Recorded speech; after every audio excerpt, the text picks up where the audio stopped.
pourquoi nous avons porté plainte contre ICC en janvier et pourquoi avoir attendu janvier.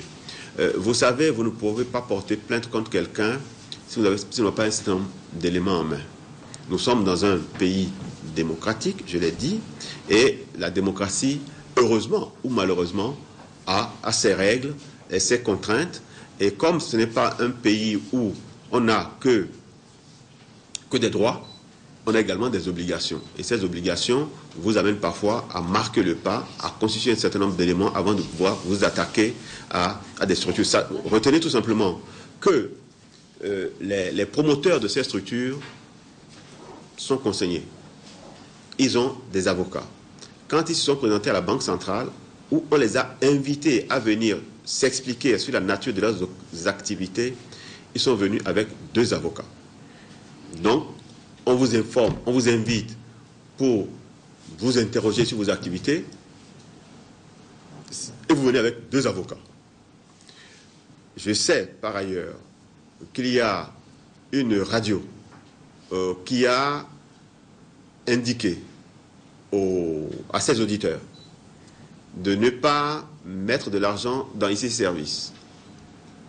IC Service a contre-attaqué en portant plainte contre cette radio à qui il est demandé aujourd'hui de payer un dédommagement de 600 millions de francs CFA. C'est ce que demande ICC, parce qu'on a eu l'occasion de déclarer que cette activité est une activité d'arnaque et que les populations ne devraient pas y aller et que les populations devaient retirer leur mise. Je ne m'arrête pas là. Je ne m'arrête pas là parce que j'ai eu l'occasion de l'indiquer, dans tous les pays où ça a pu se passer, le gouvernement est toujours dans une situation délicate.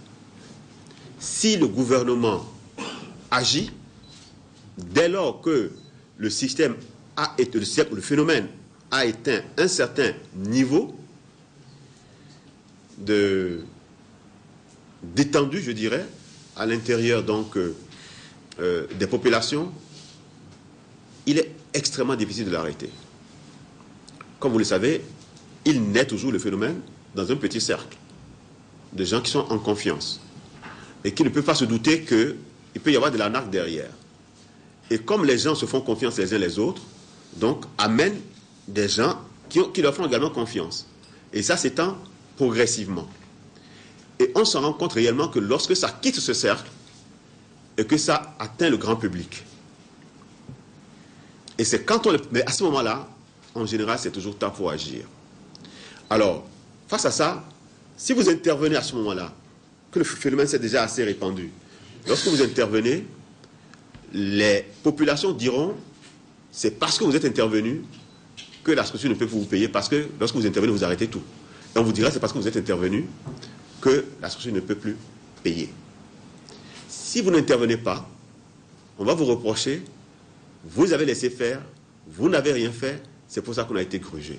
Voilà le dilemme qui se pose aux gouvernants partout où ça se passe. Les mesures prises dans chacun des pays est différent en fonction des hommes en charge du pouvoir, mais fondamentalement, il est toujours difficile de lutter contre ce phénomène lorsqu'il atteint un certain niveau d'imprégnation au sein de la population.